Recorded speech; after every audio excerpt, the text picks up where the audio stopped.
1312 di nomor telepon 0218582029 atau di 0218500413. Ada berbagai macam jenis penyakit yang insya Allah bisa ditangani di terapi kolbu. Yang pasti ini adalah salah satu alternatif pengobatan yang mungkin bisa Anda lakukan apabila Anda takut dengan meja operasi, takut dengan suntik menyuntik, sudah lelah minum obat, dan sama sekali bukan magic. Sekali lagi alamatnya adalah profesi Anda, dan apabila Anda ingin bergabung silakan hubungi 0215155111. Boleh dilanjutkan Pak Ustadz. Jadi apa yang bisa kita contoh dari kegiatan Nabi Ibrahim pada saat itu? Ya, terima kasih Mbak Intan. Para pemirsa Jak TV yang berbahagia, Nabi Ibrahim alaihissalam beliau ada terkenal dengan ilmu tauhid. Di dalam mencari keberadaan keesaan Allah, beliau sering melakukan perenungan, tafakur tentang kebesaran Allah. Kemana ini keesaan Allah? Mencari jawaban daripada keesaan Allah. Nah, hal-hal ini yang dapat menumbuh kembangkan rasa cinta dan rasa sayangnya kepada Sang Pencipta. Demikian juga hal ini bisa kita ikuti. Kalau kita dalam hidup ini kita sering merenung tentang kebesaran Allah di alam jagat raya, tentang bagaimana baiknya Allah kepada kita, maka tanpa kita sadari itu akan dapat menimbulkan rasa sayang, rasa cinta kita kepada Sang Pencipta. Kalau kita sudah mencintai dan menyayangi Sang Pencipta, maka energi itulah yang akan menggerakkan kita sebagai pelayan Allah. Kita akan mau mengurusi ciptaan Allah yang beraneka ragam ini. Tidak semua ciptaan Allah itu menyenangkan para pemirsa. Banyak yang tidak menyenangkan. Tapi apa boleh buat, kalau kita ingin jadi pelayan Allah, kita harus mau ngurusin ciptaan Allah yang beraneka ragam ini. Kita harus mau menebarkan cinta kasih kepada sesuatu yang berbeda dengan kita. Bukankah itu arti daripada ilmu basmalah? Bukankah itu arti daripada penjelasan hamdalah? Artinya apa? Kita harus mau menebarkan cinta kasih kita di muka bumi ini. Bukankah itu gelar daripada Rasul kita, yaitu rahmatil alamin, memberikan rahmat untuk seluruh alam semesta. Nah, hal-hal ini kalau sering kita lakukan, maka Allah juga akan melihat. Allah itu maha melihat. Pasti dia akan melihat, ini hambaku yang ini nih, kalau bekerja, kalau melakukan pelayanan, kalau melakukan kebaikan tidak tanggung-tanggung. Semua ciptaanku di alam jagat raya ini diurusin. Nah, hal-hal inilah yang akan menempatkan dan menjadikan kita sebagai hamba-hamba Allah yang akan dicintai oleh Allah. Kita dalam kehidupan ini, saya ambil contoh saja dalam rumah tangga tadi. Kalau kita memiliki pekerja rumah tangga yang tiap hari dia cuma ngomong saja, misalkan dia cuma ngomong sapu, tapi nggak pernah mau nyapu, pasti kita juga sebagai majikan sebel. Atau kita punya pekerja rumah tangga di dalam rumah, dia ngomong masak, tapi nggak pernah mau masak di dalam rumah, kita pasti akan sebel. Demikian juga dengan Allah. Kalau kita misalkan tiap hari kita ngomong basmalah terus, bismillah, tapi kita tidak mau menebarkan kasih sayang, kita tidak mau menebarkan cinta kasih, bagaimana tanggapan Allah terhadap kita? Kalau misalkan dalam kehidupan ini kita sering berzikir, katakanlah subhanallah, maha suci, tapi dalam kehidupan kita urusannya dengki aja sama orang, buruk sangka aja sama orang. Saya pikir sebaiknya apa yang kita ucapkan harus selaras, harus serasi dengan perbuatan kita. Nah, kalau ini kita bisa selaraskan, maka Allah pasti akan sayang kepada kita selaku pelayannya tadi. Nah, kalau Allah sudah sayang kepada kita selaku pelayannya, subhanallah, luar biasa. Allah itu maha pengasih, maha penyayang para pemirsa. Jangankan kita minta sesuatu, nggak minta pun pasti akan dikasih. Mudah-mudahan ini bisa jadi introspeksi bagi diri saya dan juga kita semua. Saya pikir demikian. Amin. Jadi ilmu tauhidnya Nabi Ibrahim itu ya, kita harus meneliti supaya kita kenal, lebih tahu Allah itu seperti apa. Kita juga harus mau mempraktekkan apa yang menjadi pelajaran-pelajaran yang diberikan gitu ya Pak Ustadz ya. Iya, sama dengan kisah pekerja rumah tangga tadi ya. Agar supaya si pekerja tadi itu menyayangi majikannya, maka dia harus mengamati kebaikan majikan tadi. Misalkan di waktu malam dia tidur istirahat, si majikan memperhatikan tempat tidurnya. Misalkan pada saat dia makan, si majikan memperhatikan makan. Itu hal-hal itu yang menumbuh kembangkan rasa sayang si pekerja itu terhadap majikan. Demikian juga kita dengan Allah. Kalau kita sering melakukan perenungan, tafakur terhadap basmalah Allah kepada diri kita, pada saat kita bangun tidur, kita, orang tua kita, anak-anak kita semua dibangunkan bersama-sama kita. Coba bayangkan kalau misalnya cuma kita aja yang dibangunkan, anak-anak kita nggak dibangunkan, bagaimana? Kan ini dibangunkan semua supaya kita masih bisa berinteraksi, ya kan? Bagaimana Allah terus menjaga jantung kita, menjaga semuanya. Nah, hal-hal ini perlu kita lakukan perenungan dalam rangka menumbuh kembangkan rasa cinta kita kepada Sang Pencipta. Nah, kalau kita sudah mencintai Sang Pencipta, maka kita akan lebih mampu untuk mau menerima semua ciptaan Allah di alam jagat raya ini yang isinya nggak semuanya nyenengin. Ada yang berbeda dengan kita, ada yang nyebelin, ada yang kita sudah niatnya baik, kita ini niatnya udah dakwah baik, tapi feedback yang kita dapat justru malah dimusuhin. Tapi itulah resikonya sebagai pelayan Allah. Saya pikir demikian. Oke. Jadi luar biasa setelah kita memang berusaha lebih baik mengenai hubungan kita dengan Allah, hablum minallah kita baik. Sekarang kita punya PR lagi, itu hablum minanasnya Pak Ustadz, yaitu kita dengan sesama seperti yang tadi Pak Ustadz Dan bilang. satu hal lagi, kalau saya kira hablum minanas itu jangan kita mengharapkan bahwa akan dapat feedback semuanya baik. Itu udah resikonya pelayan. Jadi kalau kita ingin jadi pelayan Allah, maka kita siap untuk menerima ada yang pro maupun kontra. Baik, Sikapi aja bahwa ini adalah bagian daripada bakti kita sebagai pelayan Allah. Oke, luar biasa. Memang harus seperti itu, harus ikhlas terus pokoknya. Kita masih harus break lagi pemirsa, masih ada beberapa segmen lagi untuk Anda, tetap bersama kami.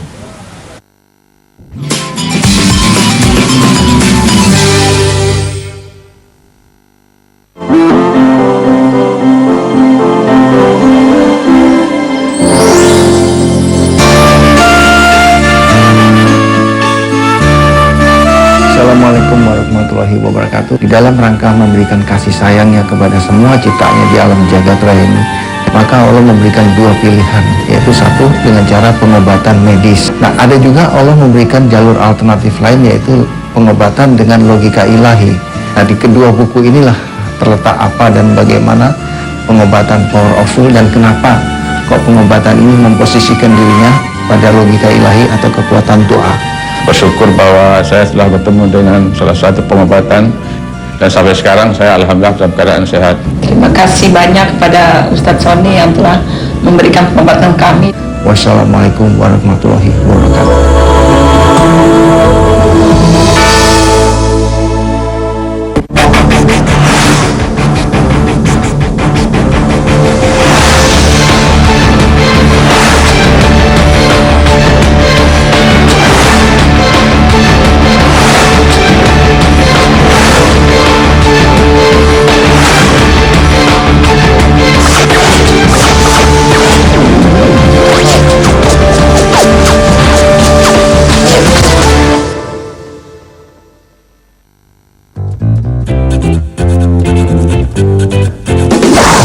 Haji Roma Irama itu yang mempopulerkan santet. Kok bisa ada begitu? Lagunya itu siapa? Yuk kita santet agar syarat tidak tegang. Inilah Nabi Adam, seumur hidup nggak pernah ribut dengan mertua. Itu panutan Nabi Adam. karena kalau dalam rumah tangga tidak ada yang keras, itu mendingan jangan berumah tangga. Hal begitu berubah. Pikiran Anda jangan kotor dulu lah gitu. Awalnya Dulu segenap emas kopi nang aku.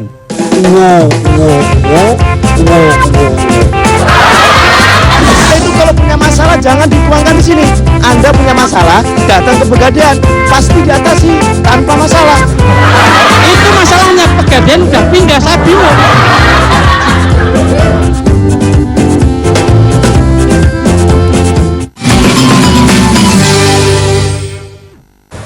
Masih bersama kami dalam Medika Natura, kami masih bersama dengan Terapi Kolbu Power of Soul.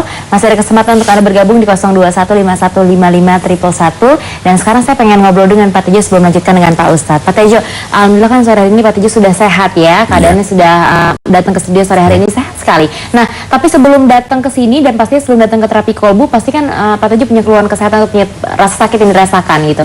Waktu itu gejalanya seperti apa, rasa sakit yang dirasakan seperti apa, terus tahu dari mana bisa datang ke Pak Ustadz Sony akhirnya? Sakit itu ya udah lama sih Mbak ya, sekitar tahun 2010. 2010, oke. Ya itu datangnya ya biasa aja lah, pegel sambil ya panas sedikit gitu. Lama-lama saya berobat kemana aja, ke dokter mana aja, ternyata nggak sembuh-sembuh. Keluhannya apa Pak waktu itu pas diperiksa? Ya itu aja, pergelangan kaki ini. Asam urat bukan? Bukan. Jadi setelah dicek semuanya baik, yang belum hanya ronsen aja. Begitu ronsen, oh katanya ada pengapuran. Pengapuran, Ya, oke. di kaki. Jadi begitu pengapuran ya udah pengapuran, akhirnya suntik aja lah kakinya. Iya, disuntik biasanya. Itu ada setahun 2012 lah, itu tahun 2012. Ya, begitu disuntik ya malam enak 2-3 hari begitu lagi kambuh lagi. Nanti harus disuntik lagi gitu ya. Bosan lah kita. Begitu bosan lah kita ya jam 8 pagi itu ngeliatin, oh ini ada atau seni, kita lihatnya dari TV kan. Gitu saya mungkin paling rajin lah nonton tiap TV itu. Iya. Mungkin dari Senin sampai Sabtu saya tahu lah. Begitu saya nonton, wah inilah yang nggak pakai istilahnya, nggak pakai obat-obatan, datanglah langsung tahun 2013. Itu. Berarti di tahun ini ya? Iya, tahun ini. Tahun ini ya bulan-bulan Januari, Februari lah. Bulan Januari, Februari ya, sekitar 3-4 bulan yang lalu. Ya, begitu saya datang, ternyata diterapi oleh beliau. Ya, begitu terapi 2-3 kali itu udah rasa enak. Kaki itu yang tadinya panas udah enak, nyaman. Jadi sampai sekarang udah 5 kali udah selesai ya, udah sehat sekarang ini. Udah sehat. Berarti tadinya pergelangan kaki. Iya, pergelangan kaki dua-duanya itu yang nggak nyaman itu panas. Panas kaku lah. Jadi berkegiatan juga lebih sulit ya? Iya, pasti untuk ya. kegiatan itu ya sulit lah kita jadinya. Berarti kalau dari tahun 2010 mengetahui bahwa ada pengapuran sampai tahun 2013 sebelum akhirnya ke tempat Pak Ustadz itu terus-menerus menjalani pengobatan medis, disuntik terus ya? Iya, sebelum saja kita ke sana ya ayo. Ya maaf aja mungkin tapi saya udah coba semua. Iya, nggak bisa sebut. Iya. Artinya lah itu ternyata yang 2 bulan saya harus minum ini 4 hari, ternyata kok nggak ada ininya lama-lama. Biarin dah ini. Ternyata wah kok ada yang nggak pakai obat, pikir-pikiran terapi lagi, saya telepon dengan asisten, boleh katanya, bisa. Lalu saya ke sana dah, itu begitu datang, ya dipegang langsung oleh Pak Ustadz ya, iya, setiap datang ya.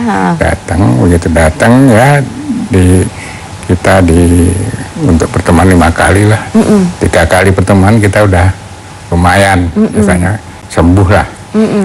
Sampai 5 kali, 5 kali, tuntas ya. Total. Berarti dari mulai menjalani pengobatan sama Pak Ustadz itu yang biasanya suntik ke dokter itu udah nggak pernah lagi Pak? Enggak, udah di stop ya, tapi keluhannya nggak datang lagi ya? Iya, begitu ada suntik, ada obat-obatan, enggak, dari mulai Pak Ustadz saya nggak pernah minum obat. Berarti dari praktis misalnya, berarti kita boleh menyebutkan dari bulan Januari itu sudah tidak pernah menjalani pengobatan medis lagi ya? Udah. Oke, tapi semuanya badan sampai hari ini rasanya enak terus, pokoknya nggak pernah kambuh-kambuhan lagi ya? Soalnya ada pantangannya kita. Nggak ada pantangan. Setelah 5 kali masih harus datang lagi nggak Pak Tejo? Ya? Setelah 5 kali datang masih harus datang lagi nggak? Udah cukup. Udah cukup? Iya. Udah selesai ya? Iya, 3 kali udah cukup. 3 kali juga sebenarnya sudah cukup ya, tapi menyelesaikan sampai 5 kali ya. Jadi biar benar-benar 100% keluar semua penyakitnya gitu ya. Oke, luar biasa. Jadi yang tadinya sudah hampir 3 tahun harus atau ketergantungan dengan biasanya kita menyebutnya oli ya Pak ya, kalau misalnya untuk oli tulang gitu ya. Pengapuran itu harus. Nah, kan Bapak harus dioperasi, jangan kan dioperasi lagi gitu. Jadi harus suntik terus-menerus selama 3 tahun. Alhamdulillah sekarang bisa berhenti dari mulai bulan Januari sampai dengan bulan ini sudah masuk bulan ini sudah tidak pernah lagi ya. Alhamdulillah rasanya nggak pernah kambuh-kambuhan yang dirasakan ya Pak ya. Oke. Nah Pak Ustadz, jadi ini tanpa obat-obatan sama sekali sampai menghilangkan ketergantungannya harus suntik karena namanya juga pengapuran ya. Sebetulnya yang paling luar biasa dari metode terapi kolbu tuh terapinya itu sendiri kan Pak Ustadz. Apa yang dilakukan waktu itu Pak Ustadz? Ya begini ya, saya pikir semua metode pengobatan itu semuanya luar biasa. Ya, jamu juga luar biasa, suntik semua luar biasa. Begini, Allah itu maha kaya, Mbak Intan. Di dalam memberikan kemaha kasih sayangnya kepada manusia ciptaannya, Allah itu memberikan 2. Yang pertama logika manusia, yaitu tadi obat, dokter, jamu, itu logika manusia. Kenapa saya katakan logika manusia? Karena itu bisa dipikir dengan logika, bisa dilihat. Nah, selain daripada itu Allah memberikan logika ilahi, doa, kekuatan doa. Nah, yang bagus tuh kedua-duanya digabungkan. Ya, logika manusia, logika ilahi digabungkan. Nah, kebetulan beliau ini menjalani kedua-duanya itu. Dijalankan. Dan diijabah oleh Allah. Jadi menurut saya kebetulan saja diijabah di Power of Soul. Ya, jadi saya pikir kebetulan saja. Setelah Itu kebetulan mencoba Allah. semua hal ya pengobatan, alhamdulillah Iya. kebetulannya di tempat Pak Ustadz gitu ya Pak Ustadz ya. kebetulan saja. Ada juga yang di tempat lain juga di Ada Jawa. juga ya, sebentar kita tahan sebentar ya Pak Ustadz, kita angkat telepon lagi. Ya baik, saya angkat teleponnya. Assalamualaikum, halo selamat sore. Assalamualaikum, waalaikumsalam. Iya, dengan siapa di mana Pak? Sugio dari Pondok Aren. Pak siapa Mak? Sugio. Pak Sugio dari Pondok Karet. Oke Pak Sugio, ada Pak Ustadz Sony, silahkan apa yang ditanyakan? Ya, assalamualaikum Pak Ustadz. Waalaikumsalam warahmatullahi wabarakatuh. Pak Sugio, selamat sore. Ya Pak, ini saya ada keluhan ini Pak. Saya itu ada stroke, tapi kok keluhan badan saya itu banyak sekali Pak keluhannya tuh. Ada yang saya rasakan tuh dari pinggang ke bawah sampai ke depan, perut segala keselangkaan ke bawah. Rasanya panas, kaku, berat. Jadi saya masih bisa jalan, tapi jalan itu rambatan gitu. Kalau nggak rambatan nggak harus dituntun sama orang lain gitu. Terus dijaga sebelah kiri dan kanan itu juga kadang-kadang tembus sakit ke belakang itu. Kenapa nih ke Pak Ustadz ya? Oke, Pak Apa Sugio maaf. bisa dibantu di terapi kolbu nggak itu kira-kira? Pak Sugio maaf, ini saya boleh tanya nggak, pernah melakukan pemeriksaan medis mungkin hasilnya apa syaraf kejepit atau apa Pak? Ginjal atau apa? Karena pengapuran ada, terus Pengapuran. ginjal itu udah menyusut atau ada juga. Ginjal menyusut, baik. Tapi rasanya itu panas sekali dan itu dari BAB sekali itu saya susah nggak bisa kalau tanpa apa namanya obat pencahar nggak bisa keluar gitu. Gitu. Terakhir Pak Sugio, pertanyaan saya, sudah berapa lama Pak Sugio? Ini sekitar 3 tahunan. Sudah 3 tahun ini ya. Jadi sekarang kondisi terakhir adalah jalannya sudah merambat gitu ya. Pak Ustadz, Iya. mungkin ada yang ditanyakan? Cukup. Cukup ya. Pak Sugio ada lagi Pak? Ya kira-kira bisa dibantu nggak di terapi kolbu Terapi ini? kolbu itu ya pertanyaannya. Ya. Oke, terima kasih Pak Sugio di Pondok Karet. Kita langsung dengarkan jawaban dari Pak Ustadz ya. Terima kasih. Assalamualaikum. Gimana Pak Ustadz? Sudah waktu? Masih ada waktu, boleh. Assalamualaikum warahmatullahi wabarakatuh. Pak Sugio, selamat sore. Begini Pak Sugio, tadi kan Bapak menanyakan apakah masih bisa dibantu apa tidak di terapi kolbu atau power of soul. Seperti tadi saya jelaskan bahwa Allah itu sangat maha pengasih, maha penyayang ya. Jadi Allah itu memberikan 2 jalan keluar, yaitu logika manusia dengan logika ilahi. Nah kebetulan power of soul ini memposisikan dirinya di logika ilahi atau kekuatan doa tadi. Nah kalau berbicara apakah bisa, kami sebagai manusia tidak akan bisa. Ya, kenapa? Karena orang sakit itu sebab 3 hal Bapak. Satu, dia sakit mungkin karena dia sedang dicoba oleh Allah. Ya. Yang kedua, dia sakit mungkin karena dia sedang diazab oleh Allah. Mungkin pernah ada dosa. Dan yang ketiga, dia sakit mungkin karena dia sedang dekat dengan ajalnya. Jadi ada 3. Nah 3-tiganya ini yang bisa merubah hanya Allah. Tidak ada satupun manusia yang bisa menghalangi cobaan Allah. Tidak ada satupun manusia yang bisa mencabut siksa Allah. Tidak ada satupun manusia yang bisa menghambat kerja malaikat maut. Jadi 3-tiganya ini yang bisa mencegah hanya Allah. Nah karena itu saya katakan, Allah dalam rangka memberikan kasih sayangnya menempatkan 2 logika tadi. Logika manusia, kita harus ikhtiar ya. Bapak datang kepada medis, Bapak datang kepada herbal, itu sudah jempol, 2 jempol, udah bagus ya. Ikhtiar, namanya kita berikhtiar, itu tidak ada yang salah. Tapi jangan lupa, selain daripada itu, gunakan juga logika ilahi, yaitu kekuatan doa. Kita harus bermohon kepada Sang Pencipta agar supaya Sang Pencipta mau merubah 3 tadi. Kalau memang sedang dicoba, dicabut cobanya atau diringankan cobanya. Kalau memang sedang diazab, diampuni dosanya supaya jangan terus diazab. Kalau memang sedang dekat dengan ajalnya, ditambah umurnya. Nah ini yang bisa merubah hanya Allah. Dan Allah hanya mau merubah ini 3 ini kalau kita mau bermohon, kita mau berdoa. Nah kembali kepada pertanyaan Bapak, apakah bisa?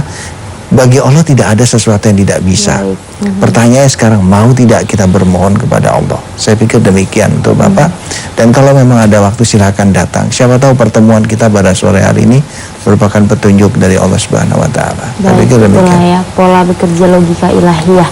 Cukup singkat jawaban dari Pak Ustadz, tapi mengena sekali. Mudah-mudahan untuk Pak Sugio juga bisa memahami tadi jawaban dari Pak Ustadz Sony ya. Dan pemirsa, kita masih memiliki 2 segmen lagi untuk Anda, tapi kita harus break dulu sejenak, tetap bersama kami.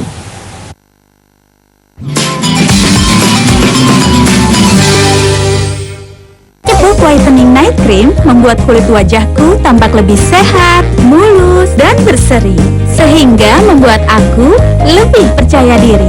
Cepuk, pilihan yang terbaik.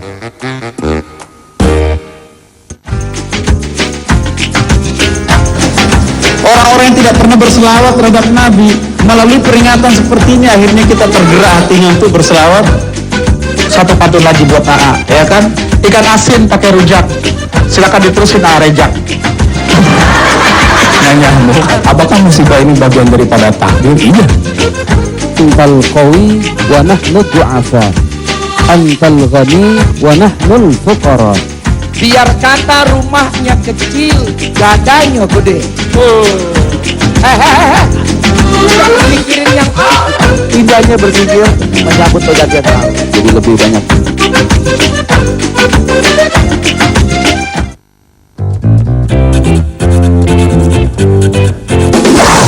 Haji Roma Irama itu yang mempopulerkan santet. Kok bisa ada gelap-gelap gitu? Lagunya itu Siapa?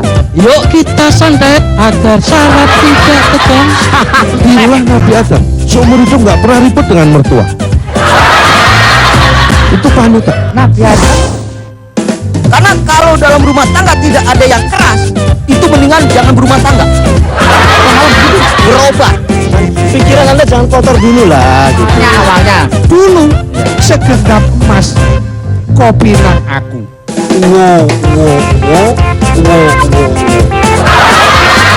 Itu kalau punya masalah jangan dituangkan di sini. Anda punya masalah, datang ke Pegadaian, pasti diatasi tanpa masalah. Itu masalahnya Pegadaian udah pindah, saya bingung.